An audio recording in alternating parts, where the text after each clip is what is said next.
Sejam muito bem-vindos ao meu, ao seu, ao nosso Boteco da CM. Aquele lugar onde a gente vem muitas vezes para sorrir e sair inspirado ou para chorar e se emocionar.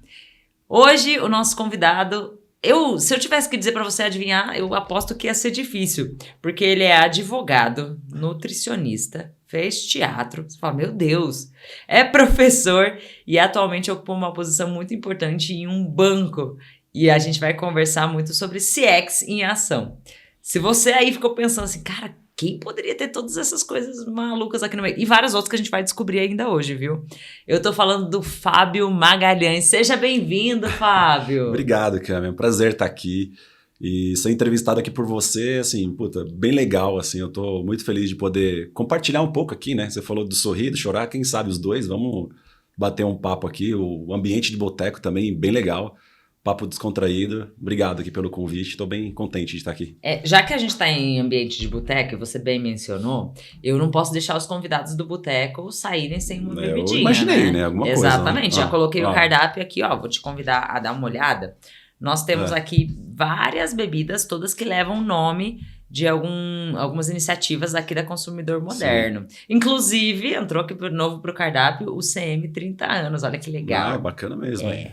Ó, eu recomendo, acho maravilhoso o CX Made in Brasil. Eu gostaria dessa, porque eu acho que vai ser diferente e tem coisas que eu gosto aqui nesse meio. Então eu topo. Caju, limão siciliano. Não, caju, limão siciliano acho que vai fazer muito. Como que será que vai ser esse mix, acho que vai ser né? bom, vamos lá. Eu imaginei por causa do monte de carreiras aqui, falei, vai escolher essa aqui. É isso. Então, vamos pedir aqui, ó. Cleiton, você vê pra gente, ó, nós vamos querer 2 CX Made in Brasil, no capricho, hein? Faz bem feito, hein? Top, faz bem hein? Feito, aquela caprichada. Valeu. Vamos lá, vamos começar, né, pelo começo. Bora, que é lá. Quem é o Fábio? Vai que tem alguém aí falando assim, mas quem que é esse cara, né? Por que é advogado? Por que nutricionista? Por que teatro? Conta um pouco dessa história de quem é Fábio. Vamos lá, então. Me chamo Fábio Magalhães, né? Eu sou nascido aqui em São Paulo mesmo. Meus pais vieram do Nordeste aqui para São Paulo, então minha família também tem um sangue nordestino. E eu acho que eu sempre fui um pouco nesse meio, assim, de CX, de envolvimento com clientes, mas foi engraçado que minha carreira ela não foi construída nesse formato, ela foi construída no formato do direito. E aí, quando eu entrei a primeira vez em um banco, minha carreira de banco, eu vou falar daqui a pouco, assim, mas eu sempre fui do mundo financeiro. E aí, quando eu entrei no primeiro banco, eu entrei no departamento jurídico de um banco. E eu entrei como office boy. E eu achei aquela influência de entrar no jurídico, de ver muito advogado, eu achei que fazia sentido fazer direito. Depois eu queria fazer uma carreira pública, eu pensei em entrar para o Ministério Público, aí eu vi bem que, falei, cara, isso aqui não combina comigo, esse mundo público e tal. Mas aí, enfim, fiz direito, me formei, fui para... Nossa, você chegou até o final, então? Eu fui advogado. Teve a OAB e tudo? Tem a OAB certinha lá, advogado, tô inscrito, bonitinho lá. E aí, em algum momento eu entrei nesse mundo de CX, foi numa parte de ouvidoria, quando o Banco Central determinou que todos os bancos precisavam ter uma ouvidoria. Foi aí que eu ingressei, eu saí do jurídico, fui para ouvidoria e aí eu fui picado. Então, assim, quando eu entrei nesse mundo de CX, foi mais ou menos, acho que em 2013, por aí, acho que foi... Não tinha nem esse nome, né? Já tinha... Não tinha nada. Era uma área de segundo nível, que chamava. Depois foi criada uma estrutura de ouvidoria. Depois começou a história de CX, mas isso já é mais com o tempo. E aí, com o tempo, eu fui passando e vendo que eu não ia, talvez, exercer exatamente a profissão, apesar de usar para tudo, né? Direito, acho que é um negócio meio coringa. Eu sempre gostei muito de atividade física, de esporte, e aí eu fiz nutrição. Eu sou nutricionista. Por paixão. Assim, só por gostar mesmo de esporte. Você não pensou assim, vou ter uma carreira paralela aqui? Não, por enquanto não pensei, mas eu ajudo bastante gente, assim, principalmente meus amigos, amigas aí que pedem alguma coisa. Eu queria fazer uma dietinha lá, tiver precisando de alguma coisinha, você me fala também que dá pra te ajudar em alguma coisa. Porque nutricionista também assim, acho que as pessoas agora cuidam muito mais da saúde, né, do corpo, e acho que é uma profissão legal. Quem sabe lá na frente, quem sabe no futuro posso colocar alguma coisa em prática. Realmente, dizem que a gente vai ter 5 carreiras ao longo da vida, né? 5 profissões. Você já tá se preparando para todas elas. Exato. E talvez a história do teatro, que eu acho que foi a terceira, eu me achava muito introspectivo, assim, sabe? Eu achava que eu precisava expandir um pouco mais, assim. Pode ser que não pareça tanto, mas eu sou uma pessoa tímida, assim. Eu era bastante introspectivo. Eu falei, acho que o teatro pode me ajudar. E aí eu fiz um curso lá, uma extensão, e me ajudou bastante, assim, porque tem muita comunicação, você precisava falar com as pessoas, você precisa ir para uma plateia, se expor, e isso me ajudou, acho que inclusive no mundo corporativo. Pra quê? Pra conduzir, por exemplo, uma reunião, Reunião. sem ter a vergonha de passar os números e falar, ó, tá dando ruim aqui, ou tá dando certo. Palestra, falar com as pessoas, lecionar, porque eu também tenho uma parte aí que eu leciono em Professor. em MBA também. Então acho que eu acho que o teatro me ajudou para tudo, assim, mas principalmente para quebrar, acho que uma característica voltada mais para ser mais introspectivo, de timidez. Eu acho que isso me ajudou bastante. E eu acho que eu consegui aplicar isso no mundo corporativo para ser mais flexível, para não ficar com tanto nervosismo, assim. Eu acho que o teatro, ele te expõe, né? Você tá sempre na frente, uma plateia, gente, e aí depois você assistia as cenas, assim. Então foi uma parte interessante da minha vida. Que fantástico. Você sabe que eu faço teatro? Eu vou engatar já com a próxima pergunta. Eu faço teatro e eles nos fizeram um desafio esses dias, dizendo, olha, vocês têm 12 minutos para andar pelo espaço e tentar responder a seguinte pergunta: o que faz do banal sublime? Ou seja, aquilo que está no dia a dia, que ninguém olha, o que faz disso algo memorável, algo incrível. E ao final, né, eu olhei uma lâmpada queimada, falei, que dó, coitada, como ela se sente, né? E é uma lâmpada. Mas eu personifiquei a lâmpada e fiquei presa naquilo.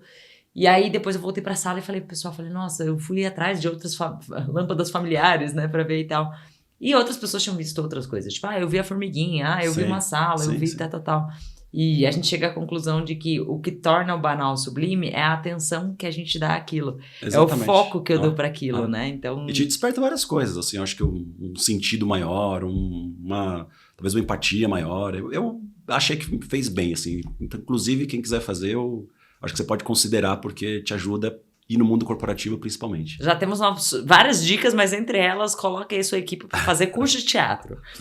Uma pergunta importante, né? Justamente para conectar. Com tantas coisas, né, que você decidiu fazer ao longo da vida e tal, tem algumas que pra gente marcam, né? Que gera aquele marcador somático que você fica, tipo, nossa, isso marcou a minha vida, isso aqui.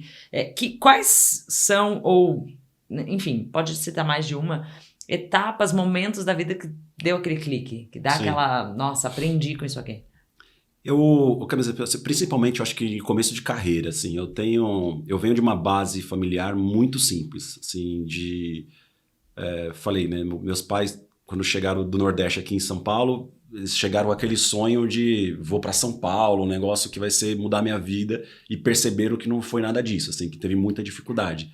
Então, eu tenho uma irmã, minha irmã tem 3 anos a mais do que eu, e aí, nesse período, acho que eu consegui dar muito valor para uma base, assim, eu sei de onde eu estou, eu sei de onde eu vim, e acho que quando eu consegui ingressar no mercado de trabalho, que foi com 14 anos que eu entrei em um banco como office boy, eu sabia que aquilo poderia mudar minha vida, que eu estava tendo uma oportunidade. E eu tinha certeza... Alguém te falou ou você... Não, ninguém me falou assim. Acho que minha mãe me dava umas instruções, assim, do jeito dela.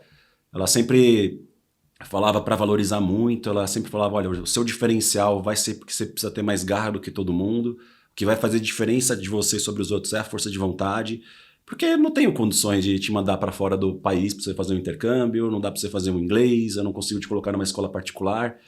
Então acho que nesse momento eu falei, cara, assim, o que vai fazer diferença na minha vida vai ser minha força de vontade. Então acho que tudo que eu entro, em todos os projetos que eu entro, cara, eu não vou, assim, mais ou menos, eu vou para arrebentar. Eu acho que isso também tem algumas coisas ruins, que a gente pode falar aqui no decorrer, porque muitas vezes não é do jeito que você espera que saia. Já comprei. Eu acho que por essa intensidade que eu quero imprimir nas coisas, assim, cara, eu quero que dê tudo muito certo, a gente vai arrebentar, vamos bater 150% da meta, blá, blá, blá. Eu acho que tem uns pontos que são de pessoas que também estão comigo, e aí às vezes eu puxo muito e pode arrancar o braço da pessoa, e não é isso que eu quero fazer sempre. Quer dizer, sempre não, acho que quase nunca é algo legal, mas eu acho que eu posso me frustrar em algumas vezes. Já aconteceu bastante, assim, de falar, cara, esse é o projeto e tal, e depois não sai, eu falo, putz, não saiu do jeito que eu imaginava. Isso já me fez bastante mal. Eu acho que hoje eu consigo lidar melhor, mas tem, de certa forma, frustrações, assim, de não conseguir sair necessariamente do jeito que eu acho que tem que ser. Mas para considerar a tua pergunta, assim, eu acho que quando eu entro, eu sempre soube que minha força de vontade era o que faria diferença sobre as outras pessoas que estavam comigo. Porque se eu fosse fazer uma entrevista com as pessoas naquela época, eu sabia que eu não estudava numa escola boa. Era escola pública, eu nunca tinha estudado em escola particular. A primeira vez que eu paguei uma escola mesmo foi faculdade. E a faculdade também não era uma faculdade de renome. Então, assim, eu sabia que meu diferencial era força de vontade. Eu tinha que ter mais força de vontade do que todo mundo. E eu acho que isso foi onde que foi um dos divisores de águas, né? E tem aquela história, né? Gente, eu tava doida pra perguntar a história pra ele, que quem já trabalhou com ele provavelmente já ouviu, mas um monte de gente precisa ouvir essa história, que tá completamente ligada a essa força Sim, de vontade, sim. a esse... Eu não vou arredar o pé ainda que o caos aconteça, Sim, né? sim, sim. Conta aquele dia sobre o seu tênis, né? Fala. Mas é engraçado, sabe que eu falei pouco essa história, assim, eu falo mais para as pessoas que já sabem, mas agora é bacana que eu posso falar para todo mundo aqui, tem uma audiência muito boa, então mais gente vai conhecer essa história. Acho que nessa questão da força de vontade, quando eu fiz a entrevista lá no primeiro banco que eu entrei, eu tinha isso comigo, né? Eu falei assim, então, puta, eu tô tendo a oportunidade da minha vida aqui. Isso pode mudar a minha vida e pode mudar a vida dos meus pais. Porque a gente morava de aluguel, uma casa super simples. E eu tava com aquilo na cabeça. Com 14 anos eu sabia que aquilo, de alguma forma, poderia mudar a minha vida. Tava entrando em um banco, aí tem uns benefícios, aí tinha um ticket. Tipo, eu falei, cara, o ticket que eu tenho, eu vou ficar rico com esse negócio, assim. Dá pra fazer a compra do mês, dá pra fazer... Então eu tava muito feliz de estar lá. E aí eu acordava muito cedo. Eu moro na Zona Norte, era um bairro que chamava Parque do Chaves, que chama Parque do Chaves, e era muito distante para chegar lá em Santa Amaro, que era o lugar que eu trabalhava. Quantas horas, mais ou menos? Umas Assim? 2 horas e meia, Ixi. sem trânsito, assim, normalzinho, um dia normal. Se tivesse trânsito, 3 horas e meia, fácil. Eu saía do Parque do Chaves, pegava um metrô até o Tucuruvi, um ônibus até o Tucuruvi, Praça da Sé, Bandeira, Terminal Santa Amaro. Era uma via sacra para percorrer. E uma dessas saídas que era sempre eu saía de madrugada para chegar lá cedo, umas 5 horas da manhã, teve uma pessoa que eu estava indo no caminho, depois do metrô, né, que eu cheguei lá na Praça da Bandeira. Aí, sei lá, um cara me abordou lá, o resumo da história é que roubou meu tênis. Aí eu falei, cara, e agora? Assim, como é que eu vou trabalhar? Ou como é que eu vou voltar para casa sem tênis? Ou como é que eu vou trabalhar sem tênis? Porque eu não tinha o que fazer. Eu não tinha dinheiro para comprar. Aquele tempo, eu acho que nem... Eu não lembro, assim, não sei como que era a história de... Eu sei que eu não tinha nada no bolso. Falei, putz, como é que eu vou fazer? E aí eu pensei assim, eu não posso também deixar de trabalhar, porque se eu deixar de trabalhar, eu vou dar uma mancada no lugar que eu falei que eu ia fazer a diferença, pela minha força de vontade. E sempre vem aquela história da minha mãe, né, na minha cabeça. Cara, vai lá que você tem que ganhar pela força de vontade. Vai lá que você tem que ganhar pela força de vontade. Aí eu falei, sabe uma coisa? Eu vou trabalhar sem tênis. E eu chegava muito cedo lá. Quando eu chegava não tinha ninguém, porque era, enfim, de madrugada praticamente. E aí eu fiquei sentado lá um tempão, cheguei sem tênis, fui trabalhar só com meia.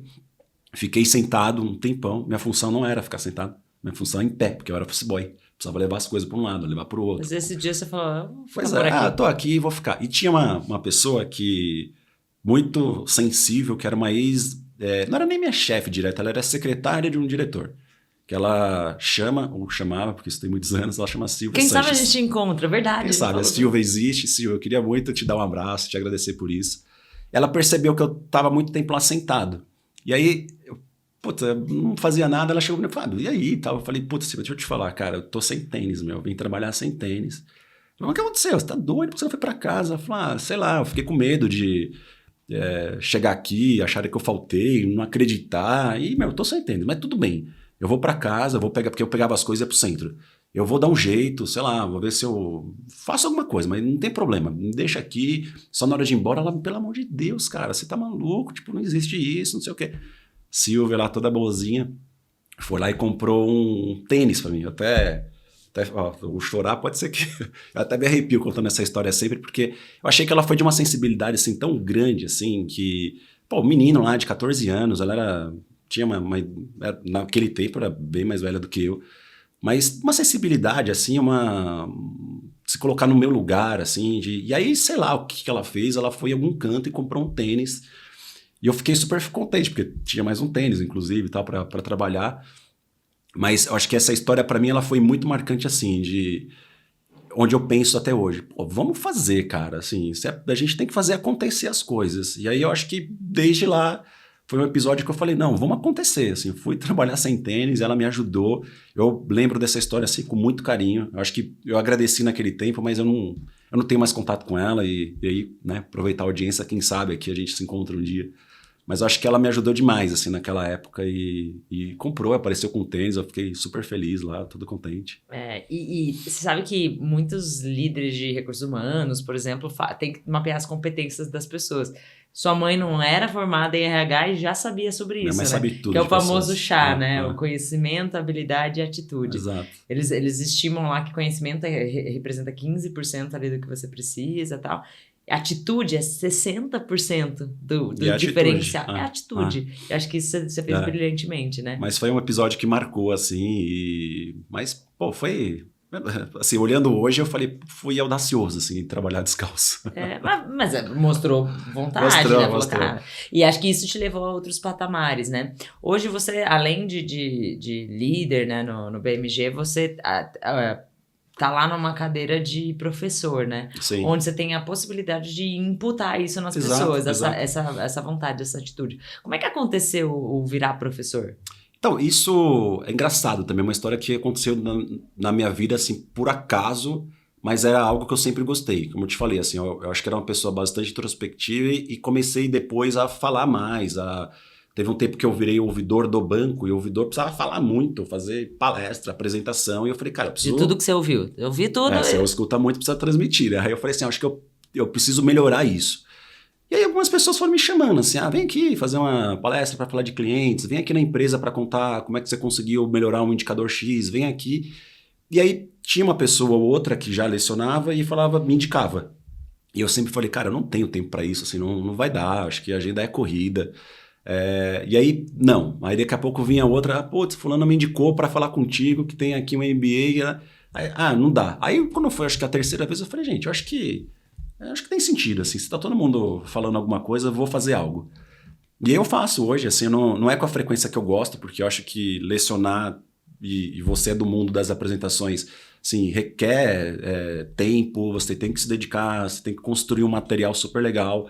Então é menos do que eu gostaria, mas eu acho que é uma coisa que um dia também eu posso dar uma olhada com mais carinho para isso. Então teremos um palestrante profissional. Quem sabe, no futuro, quem sabe. Eu acho que leva jeito. Eu vou pegar todas as dicas com você, porque você é maravilhosa como palestrante, então... Fábio, vou... Primeiro, obrigada, né? Vou tocar nos pontos de banco, que eu acho que é algo que todo mundo sempre tem curiosidade, Sim. Porque é um universo que parece muito engessado, mas algumas pessoas conseguem fazer. Eu tenho contato com algumas pessoas do BMG que são lideradas, e elas falam, Fábio, é maravilhoso, e várias nem têm contato com você. Sim. Então, pra gente transmitir esse tipo de coisa, tem que ter muita coisas nas coisas, tem que ter muita coisa ali por trás, né? Eu queria que você falasse um pouco sobre como é que vocês pensam a relação com o cliente, né? Nesse mercado que é competitivo, todo dia surge uma nova fintech, surge um novo concorrente ali. Por que as pessoas continuam gostando? Quem é cliente BMG continua gostando, né? O que vocês fazem? Qual que é a... Sim. Eu acho que, primeiro assim, o BMG ele tem uma fortaleza muito forte em mercado, que é a questão da marca, da reputação do BMG. Acho que quando você se pensa, por exemplo, um banco que vende consignado, talvez venha bastante na cabeça de algumas pessoas o BMG. É um banco praticamente centenário, a gente completa esse ano 95 anos. Então, eu acho que tem uma reputação em marca muito boa. Agora, a gente trabalha com um público que tem uma característica específica. É um público idoso, é um público aposentado. E eu acho que a gente fez muito esse... Eu estou há 3 anos no banco, assim, eu acho que o que a gente fez bastante nesse período era entender o comportamento do nosso cliente. Parece meio óbvio, mas assim, quem são os nossos clientes? Usa ou não usa a internet? Porque quando eu cheguei lá, tinha o cliente ele não é digital, ele é o idoso, ele prefere físico. E aí a gente foi quebrando, acho que alguns paradigmas dentro do banco. E a gente olhou muito a questão de autosserviço, do cliente ser atendido pelo canal que ele deseja, de fazer muito focus group com o cliente, de ouvir, de ir na ponta. Assim, eu gosto muito de estar escutando ligação do cliente, de estar numa das nossas lojas para fazer atendimento e ver o presencial. Que te marcou mais? Alguém que você olhou e falou assim, cara, ali eu percebi que a gente precisava... Tem, assim, acho que eu já fiz isso algumas vezes, assim, umas dezenas de vezes, e escutar a ligação na central algumas centenas de vezes, porque a gente tem uma central de atendimento lá dentro da sede mesmo, proposital, que é para todas as pessoas escutarem clientes, para a gente ter cliente no centro e tal. Agora, em loja, eu acho que é o maior diferencial, assim, para você estar tete a tete com o que está acontecendo. Já teve cliente que, até pelo nosso público, que tem escassez financeira, que ou recebe agora ou não tem dinheiro para almoçar. porque teve algum problema ou de bloqueio nosso, ou bloqueio do INSS, por exemplo. Tem situações que a gente... esse cliente ele é ávido muito a crédito também, né? Então, às vezes está endividado, não consegue pagar a conta de tipo luz, assim, de água, que você tem que fazer alguma coisa por ele. E eu acho que você ouvir isso é totalmente diferente do que você pegar um texto de uma reclamação. Então, o que eu falo muito pro meu time é assim, vai para campo. É balcão lá, assim, é barriga no balcão, que a gente chama lá de... Tá sentindo o calor mesmo, tá sentindo o problema. Só assim a gente consegue melhorar o processo. Assim, pra gente chegar e falar, um prazo disso daqui para resolver é 3 dias, por exemplo. Assim, cara, sério, você espera 3 dias para resolver um problema? A gente tinha muito prazo assim antigamente. Pede 48 horas pro cliente, pede... Não, isso ele tá dizendo agora. Se ele não pegar o dinheiro, ele não almoça. Então, acho que o que a gente transformou muito lá é assim, nosso pessoal, junto com a área de negócios, de produto, de operações, tá indo pra ponta mesmo para entender o cliente, para saber qual que é a dor dele.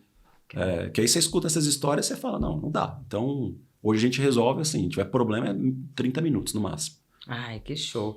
Eu vou te fazer uma pergunta aqui sobre inovação, né? Mas antes, olha só. Olha quem chegou. Ele sempre chega em ótima Pessoa hora, porque mais agora aguardada. vamos olhar as palavras, né? Pessoa mais Bem-vindo. aguardada.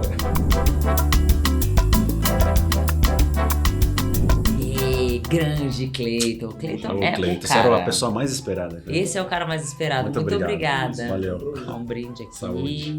Cheers. Muito bom, né? E é bom mesmo, hein? É bom de A verdade. sugestão foi ótima.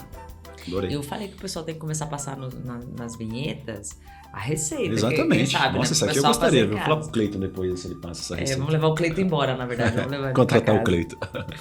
Queria, bom, dando continuidade e falando um pouquinho de tecnologia e inovação, eu vejo que muitas empresas, elas vão na onda do, preciso fazer porque é inovação, porque é tendência, e às vezes pecam por colocar uma tendência que não é tendência para aquele Sim. cliente, né?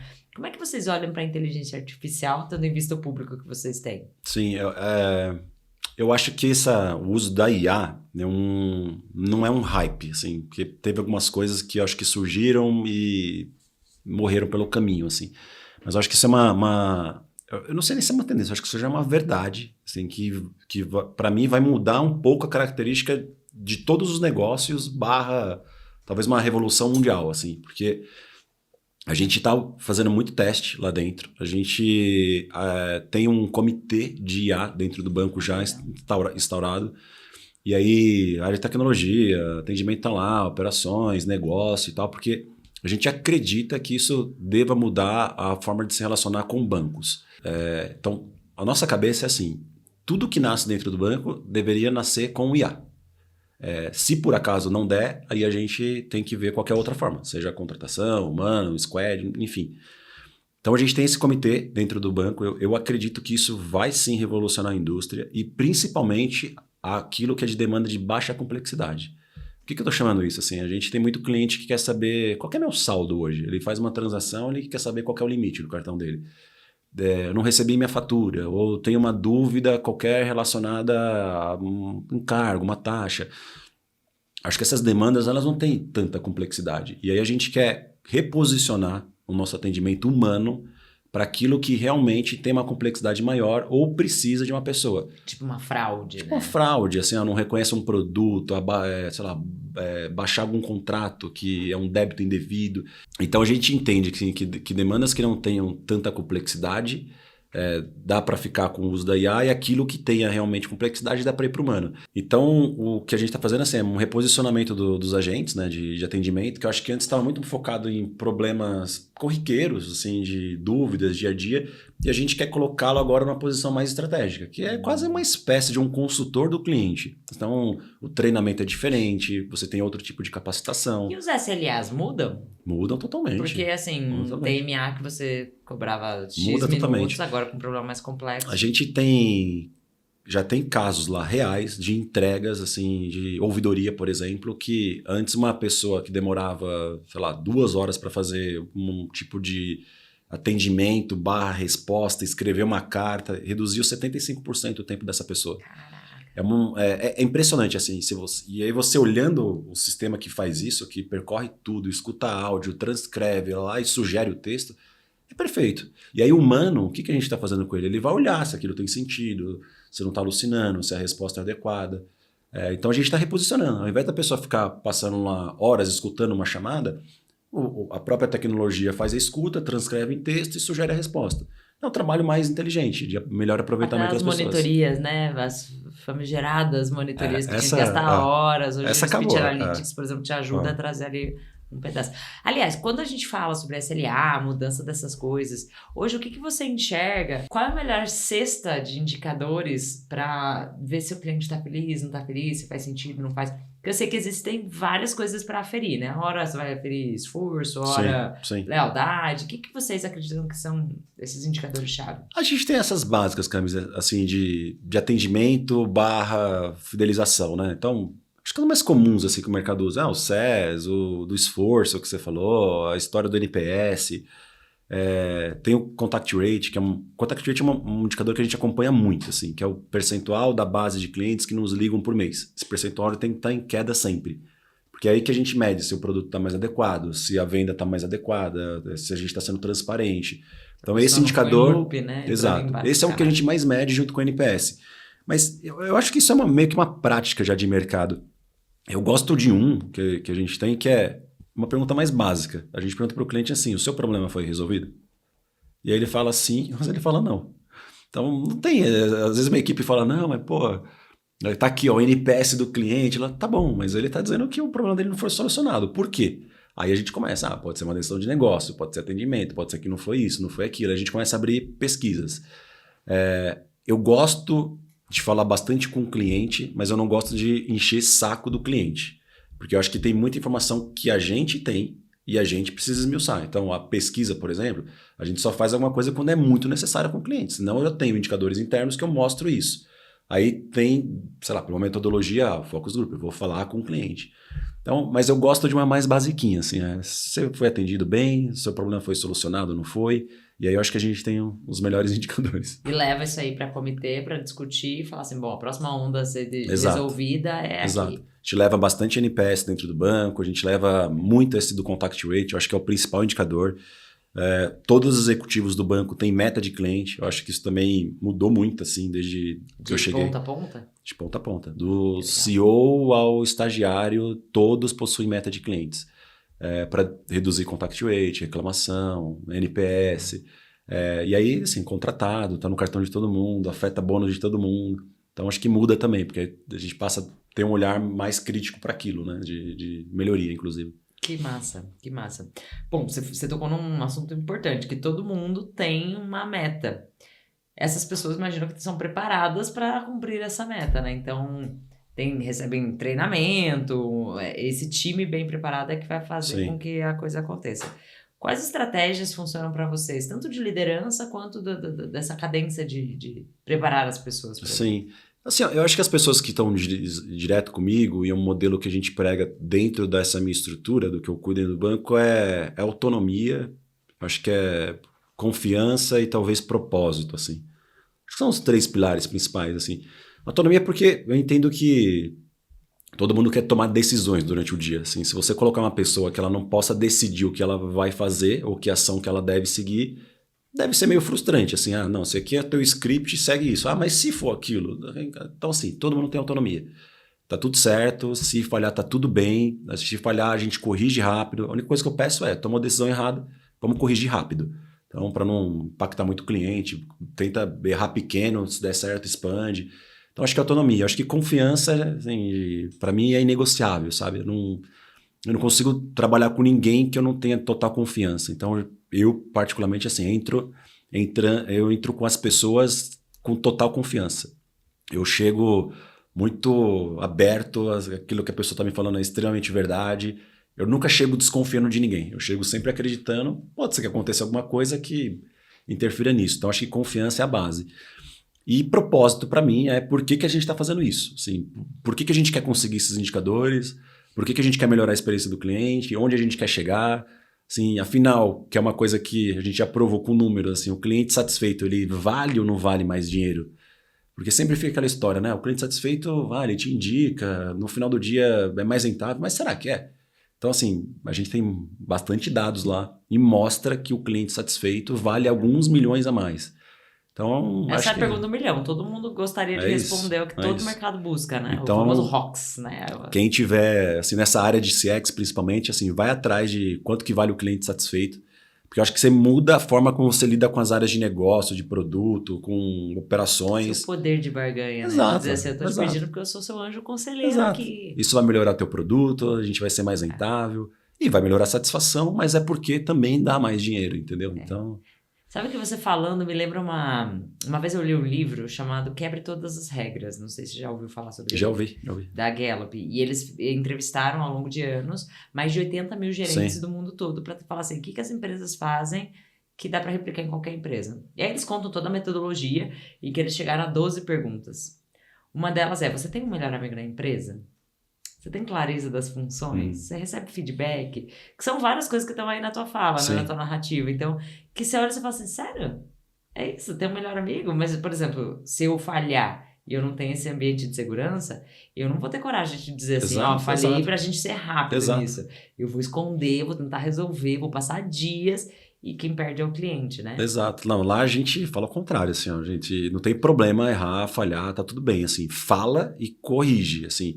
Então a gente faz muito teste pequeno também, né? Porque como a gente tem uma base de alguns milhões de clientes, não dá para, vamos lá, coloque, já tá em escala. Então testa um público pequeno, deu certo, faz expansão. Deu errado, cara, aprende com o erro, vai corrigir, volta e coloca de novo.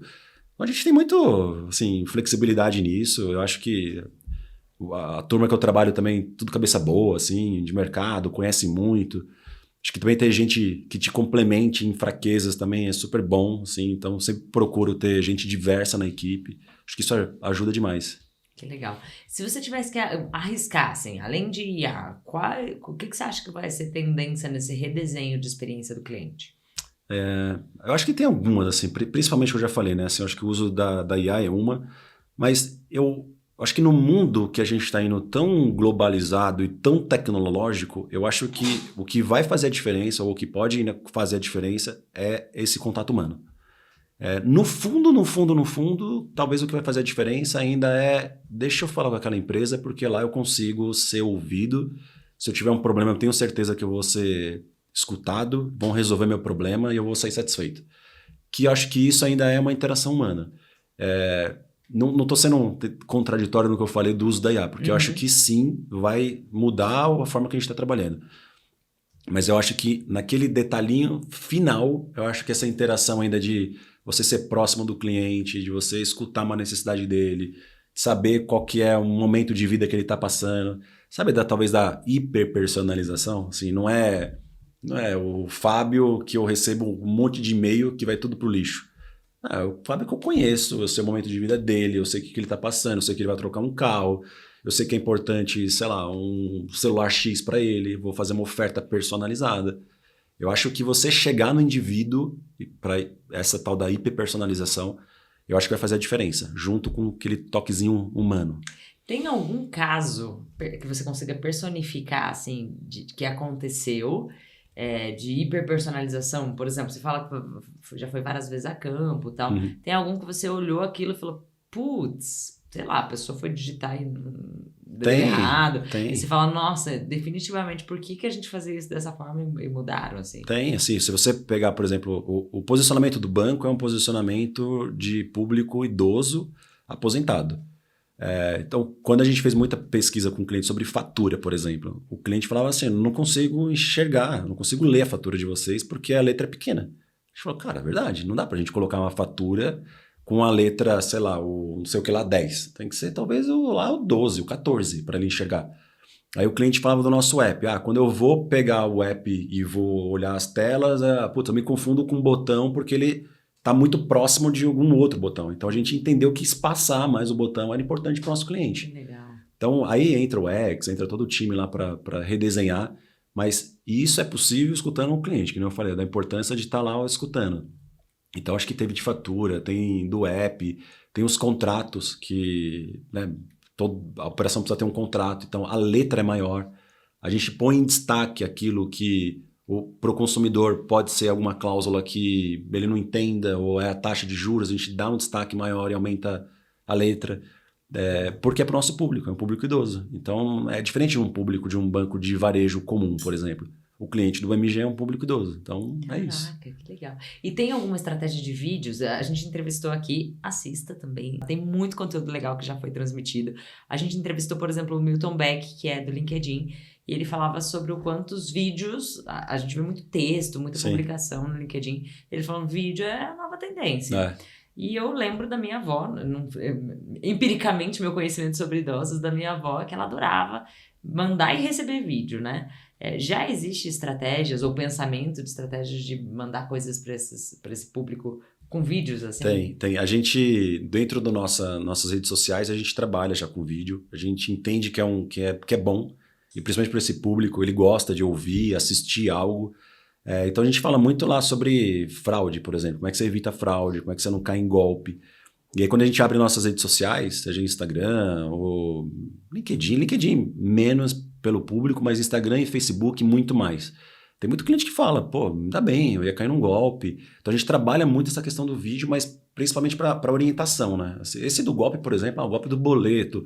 Como é que você não cai no golpe do Pix? Como é que, vou divulgar para minha filha, vou mandar para minha amiga, assim. Tem vários relatos, assim, de vídeo. É bom o vídeo funciona bastante. Que legal. Para assumir essas responsabilidades todas que você tem, né, dentro do banco, com tantas vidas, não só dos clientes, mas dos colaboradores, de um monte de gente, eu imagino que você precisa de válvulas de escape. Caso contrário, você vai ter um burnout, como muitas das pessoas que a gente entrevistou aqui tiveram. Confesso que me preocupa muito, né? Quais são as suas válvulas de escape? O que você faz para conseguir ter esse equilíbrio? Não, precisa, assim. Eu acho que... Primeiro, eu tenho um filho de 4 anos, então a válvula com ele é séria. Assim que eu chego em casa... Muda já. Muda. E era engraçado, assim, porque antes de ter filho, as pessoas me falavam isso, eu falava, cara, sei lá, quando eu tiver, vou chegar cheio de problema e tal. Mas muda, assim. Você chega em casa, quando você vê aquele abraço, aquele sorriso, ou ontem eu tava lá, vamos entrar dentro de uma cabana aqui, cara, o dia todo pesado, assim, várias reuniões e tal. Tá bom, então vamos entrar na cabana, assim. Aí você vai lá pra uma cabana de bolinha e tal. Então, primeiro, assim, acho que essa questão do filho te ajuda demais, acho que resgata a nossa resgata a infância, também, né? Com certeza. E eu gosto muito de esporte, assim, de atividade física. Então eu propus aí há um tempo atrás tentar fazer atividade física todos os dias, pelo menos por um ano. Em alguma coisa. Às vezes, eu gosto muito de academia, então ou corrida ou musculação, quando não posso, algum HIIT dentro de casa mesmo. E quando tá viajando? Tipo, vai pra um congresso, Me não sei viro onde. super. O que você já fez de mais doido, assim, de exercício? Pô, leva a fita lá, que você pode fazer aqui. Você leva na mala um pezinho, alguma outra coisa. Ou academia que pode ter dentro. Ou correr. Então, assim, eu acho que dá pra você fazer alguma coisa. Ou vídeo, né? Tem muito hoje vídeo de personal que você... faz um hitzinho dentro do quarto onde você tá. Então, me propus a fazer pelo menos uma atividade física durante pelo menos esses 365 dias aí pra... movimentar corpo. Eu acho que não é uma questão, para mim, pelo menos assim, não é uma questão de estética, é uma questão de saúde. É como eu quero me envelhecer, sabe? Como é que eu quero chegar no futuro. E aí eu acho que atividade física, alinhada a uma boa alimentação, é o que faz você viver mais. Então, como é que eu posso viver mais? Cuidando da minha saúde e cuidando da minha alimentação. É isso que eu faço. Que legal. E outra coisa que você não citou, mas você citou ao longo de toda a nossa fala, né? Do viver com... eu gosto muito de falar do Ikigai, que é a razão de existir. Sim. Viver pela sua razão de existir, Exato. né? Encontrar a sua...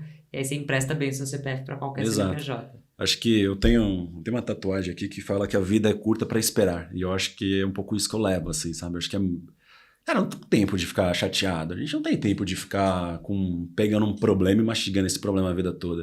Às vezes a gente acha que, principalmente no mundo corporativo, né? Pô, tudo passa, sabe? Assim, você tá num lugar, você pode estar em outro, e você tá muito mais feliz. E eu acho que o que importa é a tua felicidade, assim. Você tem que estar bem. Porque a vida é curta, tá passando, daqui a pouco... A gente tem mais 5 anos, depois mais 10, mais 20, aí você vai olhar pra vida e falar, o que eu fiz, cara? Que momento que eu colecionei, né? Então... Exatamente. Você sabe uma coisa curiosa? Minha família tem o hábito de todo Natal se reunir, muito católica, e eles rezam. E eu rezo errado, porque eu não sei todas as rezas que eles sabem. Mas eu falo alto, então eu erro muito alto. Eu acabo com o ritual da família. E aí, em 2021 para 22, eu falei assim, quer saber? Vou mandar bem, vou fazer um negócio diferente. E fiz um poema que justamente falava sobre o tempo, né? Sobre o impacto do tempo e tal. E aí, ao final daquele poema, todo mundo achou muito legal e tal. Em janeiro de 2022, minha mãe foi diagnosticada com câncer. E 46 dias depois ela faleceu. E eu falei, caraca, como aquele poema tinha tudo a ver. Hoje eu levo muito isso do tempo, né? Isso. Que são 5 palavras, 3 segundos para você dizer, mas o impacto que tem...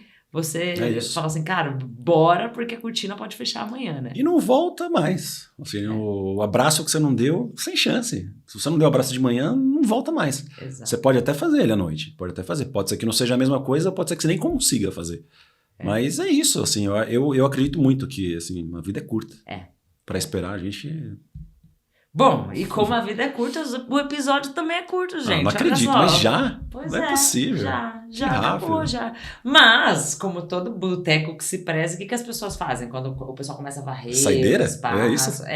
Então porque o pessoal varre espaço, levanta a cadeira. Antes deles fazerem isso, a gente fala a saideira. A saideira. E a nossa saideira, eu vou te fazer uma série de perguntas aqui que eu quero que você fale a primeira coisa que te vier à mente. Tá bom, vambora, vamos lá. Acompanha com a gente essa saideira.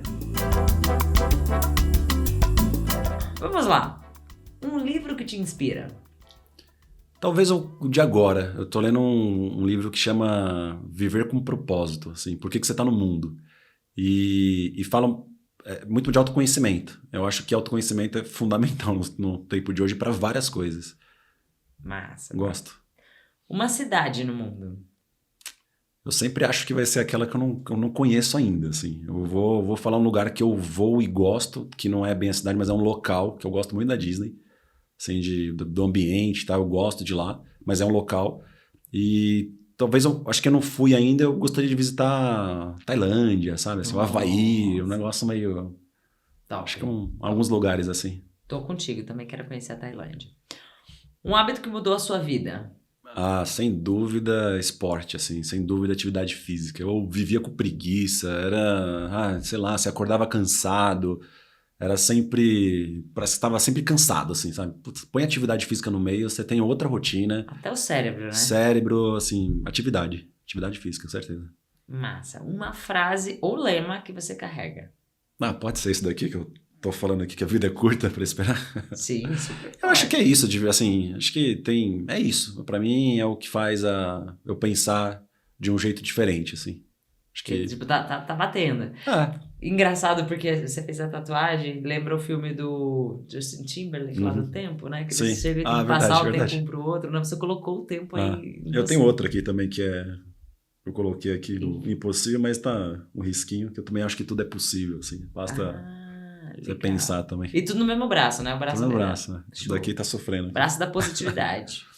Se você pudesse tomar um drink em um boteco com qualquer pessoa do mundo, quem seria? Olha... Eu acho que teria pelo menos umas 3 pessoas, assim. Ia ser uma festa, né? Eu ia fazer quase boteco aqui, né? Assim, vem pra cá, senta. Mas eu acho que tem uma pessoa do esporte que eu acompanho há muito tempo, que é o Anderson Silva. E ele é lutador, MMA e tal. E... O Brasil talvez não tenha tanto ainda acompanhamento da luta, mas eu acho que ele fez uma coisa assim, de quebrar paradigma do esporte. Assim. Ele, acho que até quem conhece um pouco, antes dele e pós ele, assim, porque ele está aposentado, mas eu acho que ele mudou o cenário assim, do esporte, do MMA. É um cara que foi completo, assim, campeão por, sei lá, mais de uma década consecutiva, lutando com os melhores do mundo, em alta performance, dedicação, fazendo de uma forma muito leve. Então, Anderson Silva, quem sabe aí, Anderson Silva, um dia eu te encontro aí pra gente ir no boteco. Toma uma. Um whey, talvez, né? Não sei se ele vai beber. Não sei. Talvez, mas a gente tem drink sem álcool. A gente pode pedir sem pode álcool também pro Anderson. Que é tão bonito quanto, né? Bom, e para fechar com chave de ouro, eu queria que você deixasse um moral da história. Assim como todo filme, quando acaba, tem um moral da história, passa as fotinhos e tal, quando é baseado em fatos reais, né? Sim. O que é moral da história? A pessoa chegou aqui, tá assistindo de ombro ali o que a pessoa tá assistindo no computador e ela tem que entender, assim, do que a gente falou. Eu vou ficar um pouco do início, assim, a gente tá terminando e eu vou voltar pro início. Eu acho que a tua força de vontade é o que vai fazer você ser diferente de alguém ou não. É o quanto você está empenhado naquilo, é o quanto você entra de verdade, é o quanto você entra para ser um sucesso, para arrebentar. Assim, eu tendo a dizer que Assim, se você estiver liderando alguma coisa, alguma empresa, principalmente se você for líder de equipe, se estiver entrando num projeto grande, cara, vai com tudo mesmo. Assim, não dá para ir mais ou menos, morno. Assim, eu sempre falo assim, tá 12 por 8, cara, não tá muito legal, Assim, vamos... vai, sabe? Assim, eu acho que você ir dedicado, com força de vontade, fazendo com que aquilo aconteça, se dedicando, eu acho que quase sempre dá certo, assim. Quase sempre dá certo. Fantástico, fantástico. Sendo o tempo um ativo tão importante, eu quero te agradecer pelo seu tempo dedicado aqui pra gente. Muito obrigado. Espero ter muitas e muitas oportunidades de te assistir, de tietar, falar, que ótimo tudo que você tá fazendo. Muito obrigado. É muito bom ter figuras como você no mundo de experiência do cliente. E para você que acompanha esse nosso episódio, lembra que se esse tipo de conteúdo faz sentido, lembra de comentar, né? Pô, gostei, curti e tal, de se conectar com o Fábio nas redes sociais, de acompanhar tudo que a gente tem feito aqui. Então, tem muita coisa legal ainda preparada para esse ano. Então, fica com a gente, deixa seu like, ativa o sininho, assim, para você receber todas as notificações e te vejo nos outros episódios. Valeu, Tchau. Obrigado. Pois a minha avó era analfabeta, mas o WhatsApp pra ela era a vida. Quando ela descobriu que dava pra mandar o áudio e ele virava texto, minha avó virou escritora. É isso. Então, assim, o WhatsApp nosso lá é muito forte pro idoso. Ele usa muito o WhatsApp. Vai, Léo, essa é a hora dos assim, ó. Não respira.